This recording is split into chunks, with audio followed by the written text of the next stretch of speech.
Ada kisah bahwa di zaman Imam Syafi'i dahulu ada seorang ahli fikih. Beliau bernama Al-Imam Al-Ghimri. Imam Al-Ghimri ini seorang alim, ahli fikih, ahli hukum, ahli syariat. Muridnya banyak, kemudian pengikutnya, fansnya juga banyak. Tapi kemudian Imam Al-Ghimri sowan, bahasa Jawa tuh sowan, ketemu Imam Syafi'i. Kemudian ngadu sama Imam Syafi'i, "Hai Imam Syafi'i, saya kan ahli fikih, ahli syariat, ulama yang diakui oleh masyarakat, tapi kok saya kagak ngerasain lezatnya ibadah, lezatnya sholat." Kemudian apa kata Imam Syafi'i? "Lu cuman syariat doang yang lu jalanin, kudu main hakikat. Makanya cari guru tasawuf, cari guru sufi." Nyarilah kemudian Imam Al-Ghimri guru sufi. Di era itu, di zaman itu ada orang guru sufi yang bernama Imam Az-Zahid. Imam Az-Zahid kemudian Imam Al-Ghimri datang ke tempatnya Imam Az-Zahid. Itu nyampe di sono, namanya orang sufi, orang tasawuf, itu pintu masjid Mang Ajis rapat semua. Pintu masjid rapat semua, ini namanya dia ahli syariat. Ngomel-ngomel ini Imam Al-Ghimri. Lagu apa lu masjid pakai ditutup begini? Dikunci merbot. Iya, dikunci merbot. Lagu apa lu? Iya, gua tendiang nih. Begitu cara kita mah. Akhirnya Imam Az-Zahid keluar dari dalam masjidnya. Kemudian, "Ente ngapain ngomel-ngomel datang kemari?" "Nih, masjid pakai dikunci." Kagak. Kemudian Imam Al-Ghimri ngomong bahwa saya pengen belajar, saya mau nyari guru sufi. Kata Imam Zahid, di sini udah penuh. Ya, orang yang belajar tasawuf di sini guru sufi udah penuh, udah pada kerja, udah pada punya tugas masing-masing. Lu masuk kemari, lu kagak ada lebahnya, lu kagak bisa ngapa-ngapain di sini. Akhirnya Imam Al-Ghimri mohon tolong apa, aku jadi angkat jadi murid. Akhirnya apa? Ya udah lu cari sono sama murid gua, kerjaan apa ge? Pokoknya lu kudu punya kerjaan. Akhirnya ketemulah pekerjaannya, ngapain? Bersihin WC. Cara kita bagaimana Guru Saim? Ulama besar, pengikutnya banyak.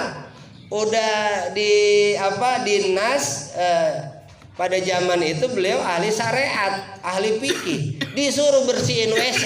Kira-kira bagaimana? Ya, Gus. Bersihin WC selama setahun, 2 tahun, naik jabatan. Bukan bersihin WC, nyapuin masjid, ngepel masjid. Naik lagi akhirnya 3 tahun, 4 tahun, 5 tahun. Akhirnya apa? Imam Rawatin. Enggak, belum. Imam dia bisa, ulama, ahli fikih, syariat. Akhirnya apa? Pas 5 tahun, kemudian beliau ditugasin buat ngisi minyak. Dulu kan lampu pakai minyak. Ngisi lampu pakai minyak, kemudian nyalahin lampu-lampu yang ada di masjid biar malam kagak gelap.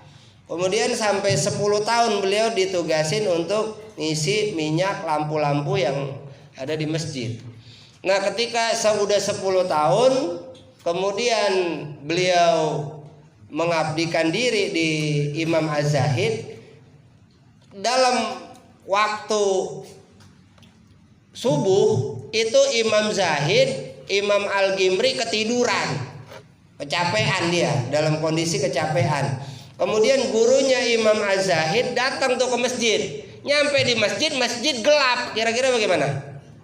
Udah waktu subuh, masjid gelap. Kira-kira DKM marah apa kagak itu?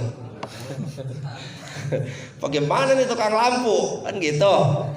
Akhirnya tuh Imam Al-Ghimri yang ketiduran dia. Ketika gurunya ngomong, "Lah ini masjid gelap begini." Tuh buru-buru tuh bangun.